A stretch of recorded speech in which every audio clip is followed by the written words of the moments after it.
Well, good morning, everyone. How are ya? How you doing? Hope you're having a great start to your day. As we get started here, I want to say hello to a few folks, as usual. Nick from our staff. Good morning, Nick. How are you? And Andrea from Niagara Falls. Betsy, how are you? Rosalinda, Niagara Falls. Sandra, Aurelia, Holly, Maria, Francis Marie. We appreciate you guys. Linda, how are you?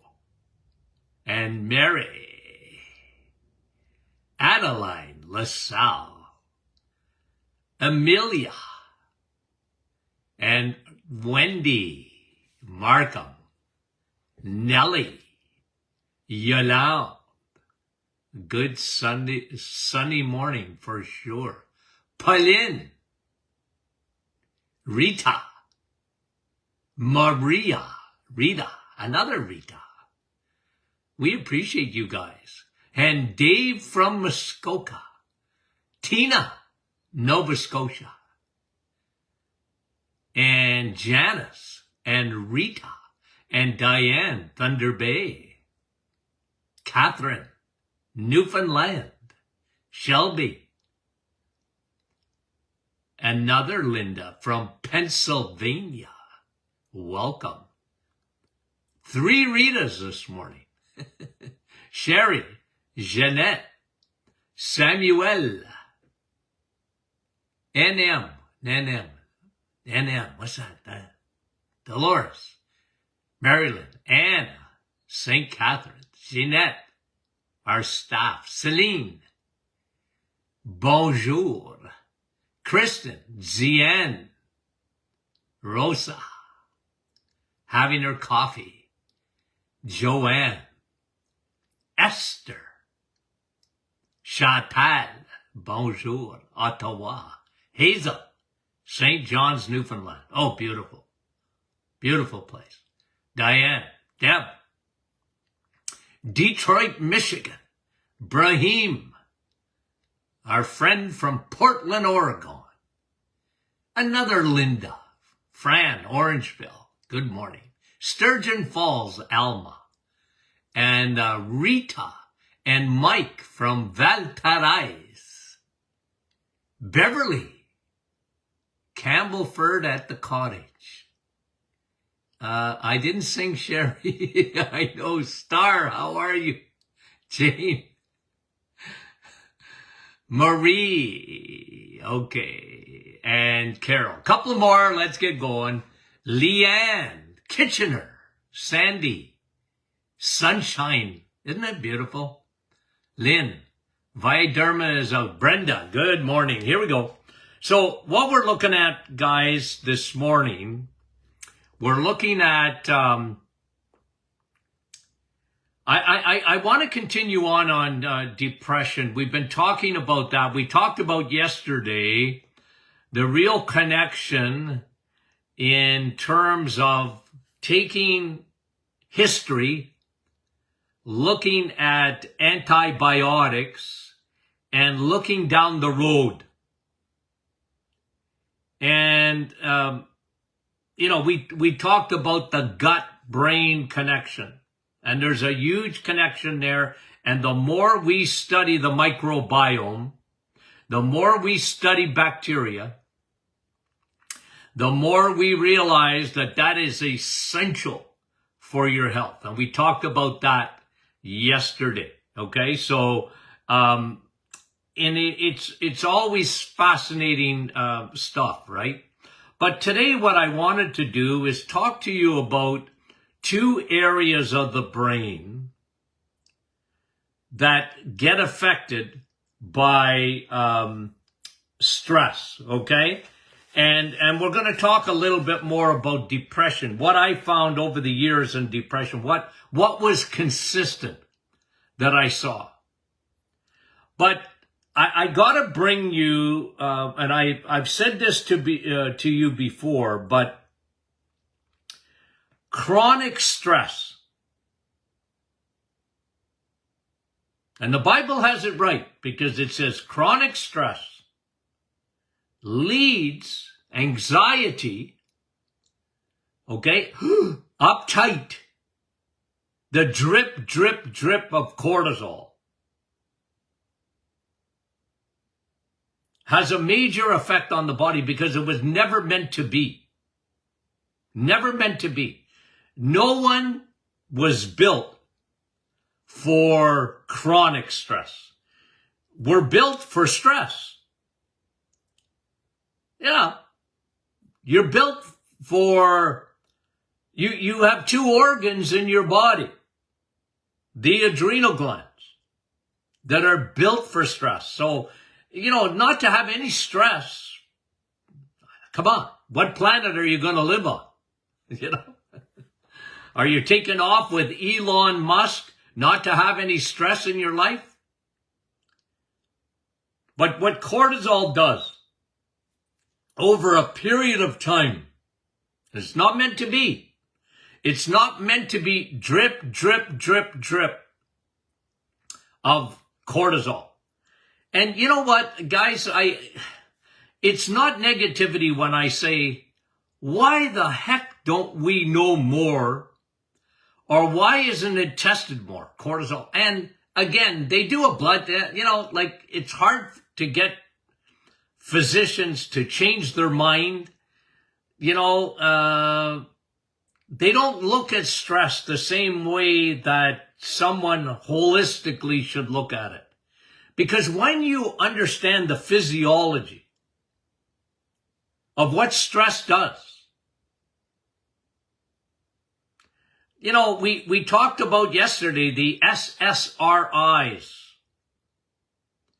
up 600% in terms of prescriptions. 600% increase. A Band-Aid at the best. It really has been a colossal failure because we have more anxiety today and more depression today than ever before. Ever before. And our bodies were never meant for it. It's one of the main factors in insomnia. Insomnia is often a sign of high levels of cortisol. Remember what cortisol does. Cortisol puts you into the fight or flight. Okay? So it's the long-lasting fight or flight. If I come up behind you and scare you, it's dark at night, your body knows exactly what to do. Run or turn around and punch. Right? Fight or flight. The problem with that is if it continues to go, physiologically, it really messes up your body. One of the things it does, okay, and this is a little bit of a rabbit trail, but one of the things it does, ladies, it robs your progesterone. Cortisol, over a period of time, robs progesterone. That'll give you estrogen dominance. And when you're estrogen dominant, your thyroid's not even going to work properly. I don't want to get into the weeds too much, but I'm talking about anxiety. And then eventually what happens is it can lead to depression if it's not turned off, if it's not corrected. Not good. Not good. And what stress does, it gives a toxic bath to the brain. Two areas. To your hippocampus. And remember, for the sake of any kind of testing that I would ever give you for the brain. You only have to remember 2 centers in your brain. One is your hippocampus. That's mostly memory. And, a lot of serotonin, dopamine happens in the hippocampus. But the other one, where you get a toxic bath, because you're not meant to have this for a long period of time, is your hypothalamus. And when you think of hypothalamus, okay, hippocampus, think of your memory.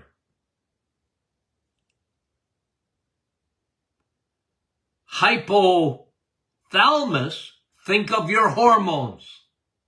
From your thyroid to your adrenals to headquarters up there is the hypothalamus.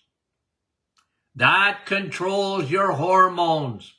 And oftentimes they become hormones.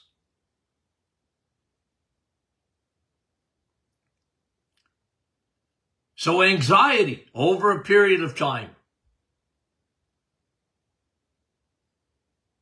Anxiety over a period of time is, it can be deadly. Again, I'm not a prophet nor the son of one. Okay? But let me tell you what I've been telling you. Let me repeat. The unintended consequences of we've been in a laboratory for the last 2 years. The world was put into a laboratory. I was explaining this to my nephew last night, because he's a school teacher. And you know what he told me? He said he's got a class of 30 and about 10 students out of 30. He said are in he's been around a long time in teaching. And he said, I got about 10 students I'm really worried about their mental health. What are they saying? Something like 60% of young people in the last couple of years have contemplated suicide. We've been in a lab, and that's what I said. I said, we've been in a lab. The world was put into an experiment. And we flunked miserably. And the problem was, we put all our emphasis, all of it. And this is one of the things that I got a pet peeve about. When we don't look holistically at things, we get narrow vision, tunnel vision, because what we do is all we could focus in on was this virus. And what we did is we allowed the World Health Organization and others, and look, guys, I don't want to get into the politics of it, but let's just call a spade a spade. When you give public health officials, okay, I took public health courses. And everything is about a virus, a pandemic. They're trained just to do that. Well, of course, they want to get to ground zero. They want to get to no viruses. So, now that we have the, all the strains, and now we got, the monkeypox or whatever they're calling. And you know what? You can't look, public health officials are going to do what they do. That's what they do. You can't expect anything different from them. They're never going to change their mind because they're focused in on viruses. That's their job. But you can't give them control of everything, because if you do, we were in an experiment. When you give public health all the control, what happened? And I you know it, guys. I've been so consistent about this. the unintended consequences, because we have left young people, especially, we threw them under the bus.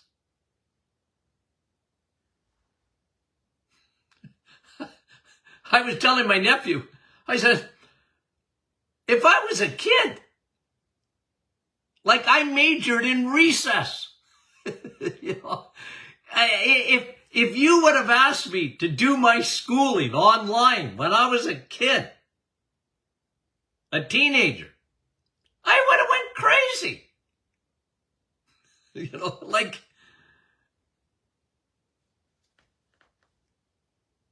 you know, anyway, all I'm saying is cortisol over a period of time has a major, major, major effect on the body. It suppresses your immune system. It suppresses your hippocampus, your memory. It suppresses your hypothalamus hormones. It messes up, for women, it messes up their progesterone, robs progesterone. They get estrogen dominance. Guys, estrogen, it's a growth hormone.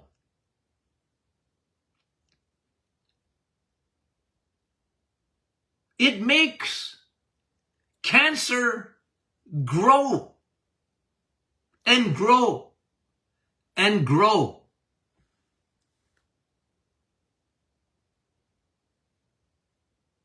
It's not, you know, like for me, you know, even medicine, I heard an oncologist the other day saying, well, you know what, like we because of no early detection, there's, you know, he was saying it's going to be a catastrophe in Canada. He was talking about Canada, about all the missed cancers. But you know what I say?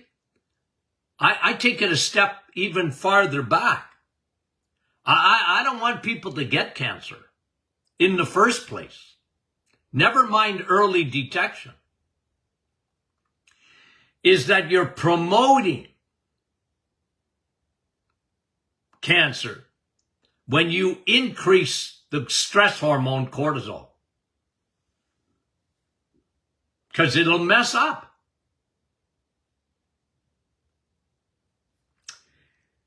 And here's what cortisol does too. And it has a factor in it. Because when you don't feel good, when it messes you up, when you're uptight, you know, your body's like that. You know what you want to do to calm yourself? You are going to choose, most people, they will choose the wrong fuel. Because their brain is screaming, just give me something to pacify me. And you know what people have done? They go for the quick sugar and carb. They use the wrong fuel. That creates insulin resistance. That creates a cascade of problems. Inflammation. It messes up your liver. Triglycerides go up. HDL goes down. The belly fat of cortisol and the liver fat of cortisol and insulin. The two hormones that want you dead. I should put estrogen in there too. Insulin is a growth hormone. Cortisol adds fuel to the fire, and estrogen is a growth hormone. Why do you think we see so much breast cancer? So you get depression. You get a decrease in the immune function.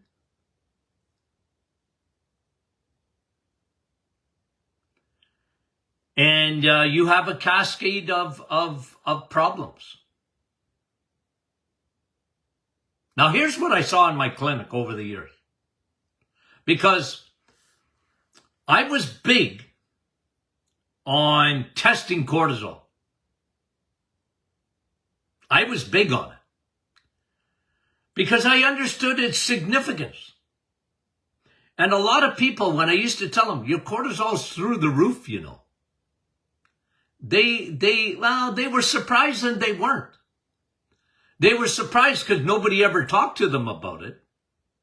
But they weren't surprised when they were told that their stress hormone was through the roof.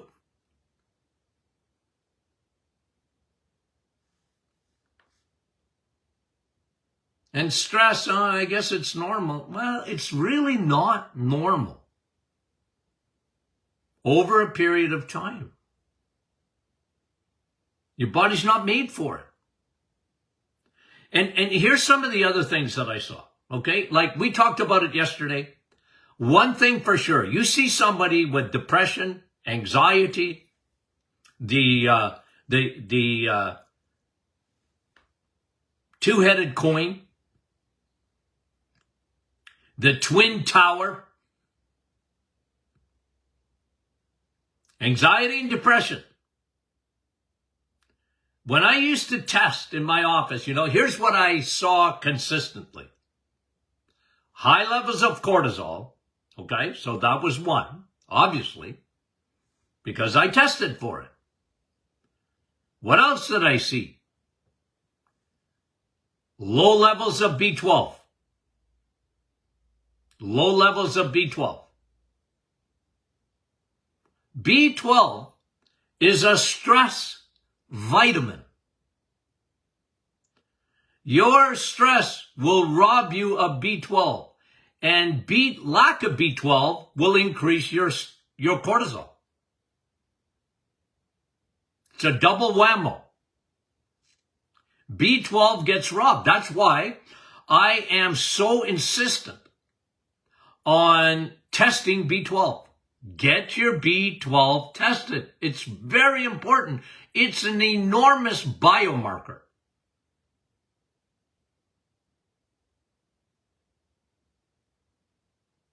I don't care about the other B vitamins. You can't make me care. It's not that I don't care, per se, but tell me what your B12 is and I'll tell you what the rest of your B vitamins are like. And then, of course, like I said, you're stressed, you got anxiety, you got depression. You're not eating steak, which gives you B12. You're eating garbage. Kids are eating garbage. They're eating sugar. They want a quick fix. And they're eating cereal instead of bacon and eggs. And they're making the problem worse. Their B12 is going down, their cortisol is going up. Their cortisol goes up and their B12 goes down. B12 is a neurological vitamin. And the vast majority of the society today is low in B12 for several reasons. One of them, of course, is stress. Two, they don't eat it. And what do we have today? A campaign to get people to stop eating meat, and especially red meat. It's vilified. Guys, it's the craziest thing I've ever heard in my life.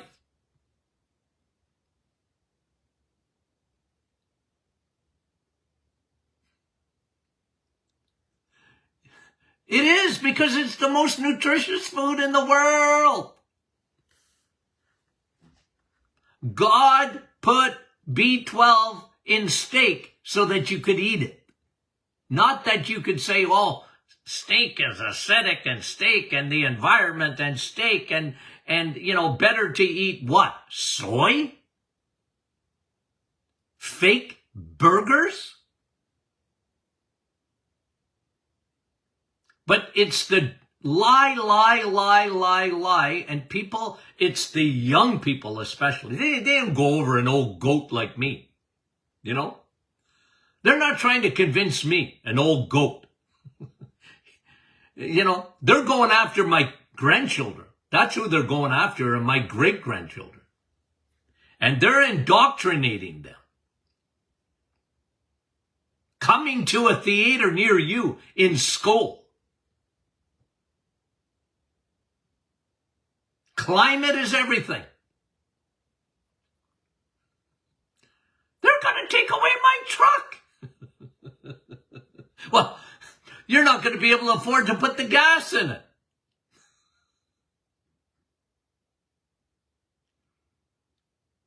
I shake my head, guys.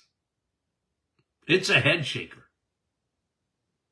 Nah, red meat, that's bad for you. Every day I get it. Every day. I am the farmer's defender.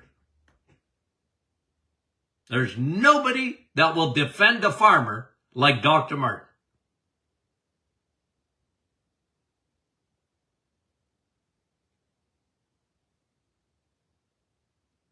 So what do you see? Anxiety. It robs you of B12. You know what else? The other vitamin, extremely low in our world today, for more than one reason, but one of them is stress. You know what I would see? Low levels of vitamin D. Vitamin D is a biomarker. It really is. Guys, I tell you, listen, every year, you should get your vitamin D levels checked. And if your doctor doesn't want to do it, then pay for it and get your vitamin D levels checked.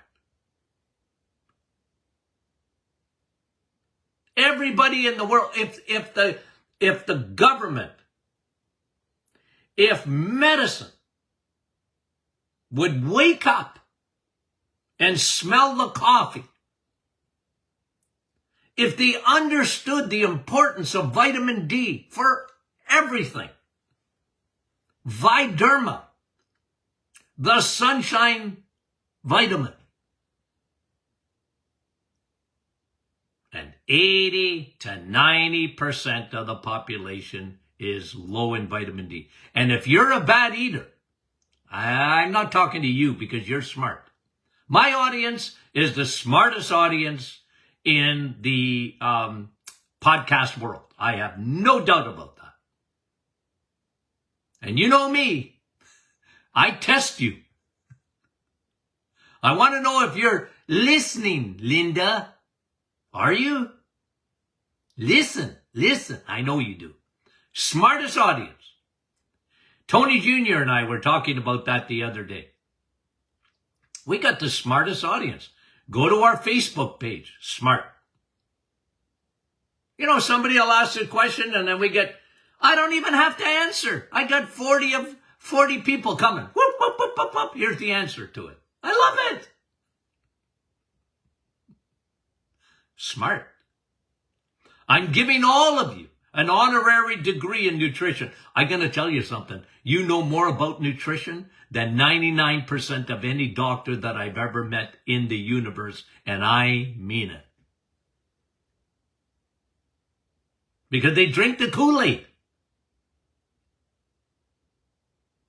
You just say a lie long enough and people believe it. That's what happened to red meat. I hear it all the time. That's what happened to bacon. Well, bacon's no good. It gives you cholesterol. Eggs, you got to be very careful with eggs. Who told you that?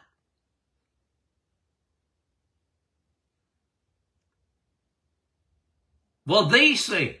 Who's they? We have, it's 24 hours a day, 7 days a week, 365 days a year, indoctrination. It's just coming at you. And you're going to have to be what I always wanted to do, because I used to preach it in my clinic. And then I had a radio show for 20 years. I preached it on the radio. You have to take care of yourself. God gave you a brain. You've got gray matter in between your ears. Use it. Because otherwise the world will put you on a river and you're going to go with the flow. And that's what happens to nutrition in the world. Oh, moderation. Oh, just eat in moderation. Yeah, and where does that got us? Let's eat fat-free. No wonder and when I say yours, no wonder our brains don't work. Eating fat-free. Down the river. And they pull everybody with them. The food industry, cholesterol, that's bad. Eat our cereals. Listen, eat our cereals. Cereal is so much better because it gives you fiber. Fiber. You can't live without fiber. Why? You want to have a big poop? You know, and down the river, the world goes. Right? And it's indoctrination. Red meat, my word, that'll give you a heart attack because it's gonna clog up your arteries. Is what I'm saying true or false? It's true, isn't it? And you guys know better. You guys know better. How in the world, think about this, how in the world were you not meant to eat B12? If B12 is that important, why is it, if you have low levels of B12, you're on your way to neurological problems. One of them being the chemistry in your brain and the neurotransmitters in your brain. They need B12. Well, B12 isn't found in salad or chicken, in cereal. They might tell you they put B vitamins enriched. You don't absorb that stuff. Oh, I'm getting uptight. But when I see kids and they got anxiety, and when I hear the statistics about, we talked about it yesterday, of the 600% increase in the prescriptions for antidepressants.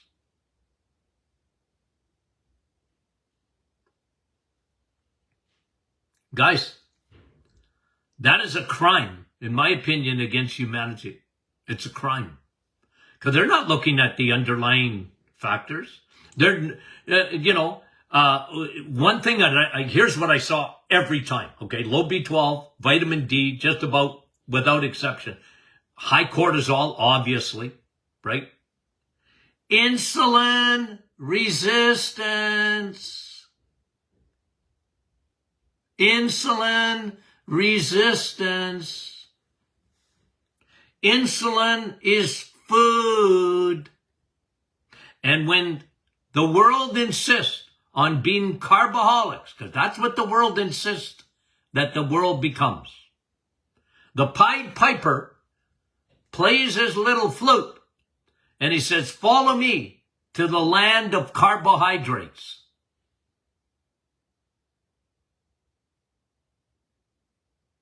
Your body was never meant to eat like that. A 300% in the last 10 years or so, a 300% increase in fructose, high fruit, and I ain't talking fruit, guys. Kid ain't going to get sick eating fruit, but they get sick drinking fruit.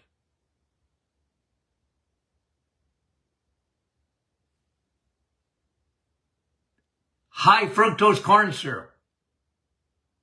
It is a brain killer. It is an anxiety accelerator. It is a depression motivator. Excuse me, your brain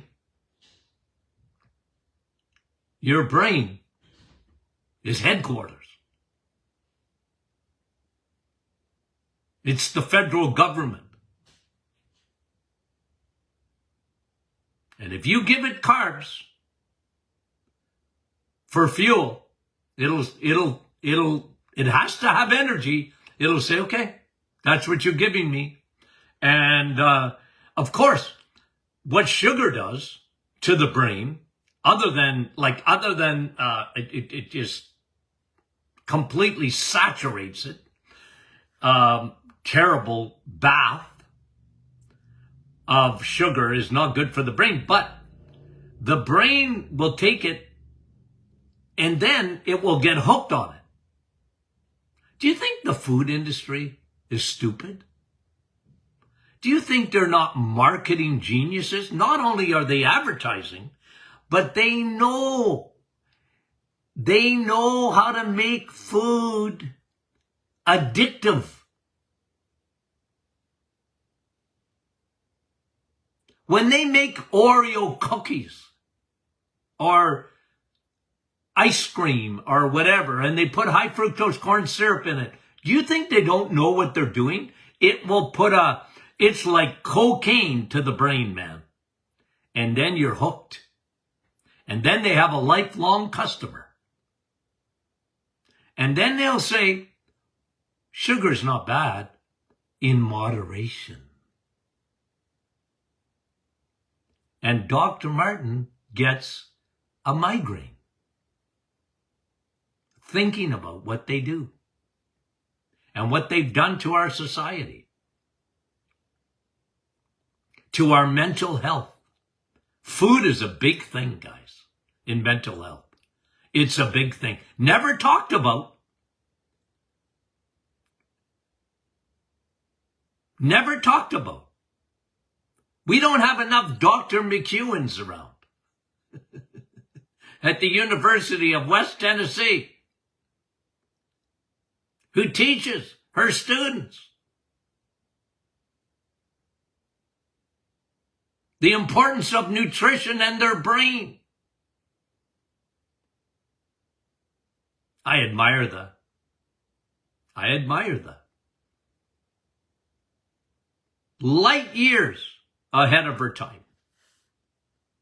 I've met a few psychiatrists and psychologists that were smart, that were talking about it. I remember in the 70s, Dr. Hoffer and a psychiatrist talking about the dangers of sugar and depression and anxiety and psychosis. Sugar, sugar, sugar, he said. Terrible stuff. Get kids off of sugar. And that was in the 1970s.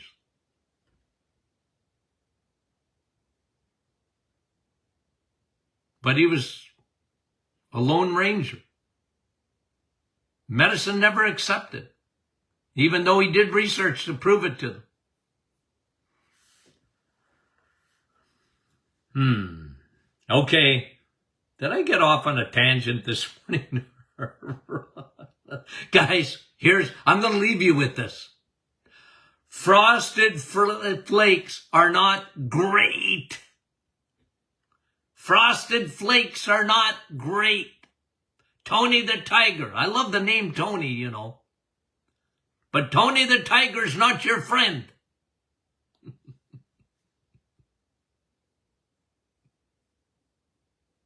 Okay. Fridays are coming. Question and answer Friday. Get your questions in, okay? It's always fun. Rapid fire. Although I do go off on tangents. I admit it. Okay? You guys must be used to me by now. Now, our audience is growing, and we appreciate that. We thank you. Boy, the downloads on the podcast, on smartphones, it's unreal. We're amazed. We thank you for that. It's you guys, okay? We thank you for our private Facebook group. Thank you for joining in and being a part of our community. We appreciate it. Thank you for, getting up in the morning and listening to this old goat. Okay? You have no idea how much I appreciate that. I really do. Okay? When I tell you I love you, I don't say that lightly. Okay. We'll talk to you soon.